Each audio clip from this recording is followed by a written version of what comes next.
Yeah, it's a good question. Why did I write a book? A couple of years ago I noticed that there's a fundamental change going on in the way we seek, manage and earn a living. Several things bringing that on. The Great Recession from 2007-2008 left corporates in our normal jobs in tatters. Secondly, there's been a hollowing out, as a few pundits have called it, of the middle layer of jobs. There's plenty of jobs at the top, and the growth in jobs is actually at the bottom end of the scale. Low paid work, in other words. And in the middle, there's been a lot of hollowing out, as I say. That's been brought on by a few things, not the least of the Great Recession, but also digital innovation is driving jobs out the door. They're being automated. Having worked for IBM for a number of years, I saw this in action personally, and it's not a pretty sight. So, but innovation is both a threat and an opportunity, if you can think of it like that.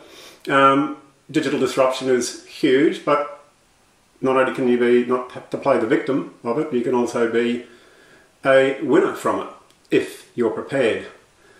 And here's the problem. What I really saw was that people were unprepared for what was going on. In many cases, we're in actual fact overqualified and underemployed, and that's been a growing trend for a number of years. The casualisation of work, people staying longer in education. In the Western world, at least, we're definitely overqualified and underemployed. So the book is really to prepare you for all of the above. We can't change digital disruption. We're in what people are considering the third great age of invention, the agrarian age, the industrial age, and now the digital age. And we can't hold back the tide. It'll happen regardless. So we have to get prepared for it. And there's a number of elements in this book that will help you prepare, I believe, at a number of levels. Firstly, for yourself, in your career, if you find yourself out of work or wanting to be out of work or wanting to start a business, if you're a young graduate and you just don't want to go through the corporate route as usual and just go straight to the top, why not? But you'll need to look after yourself.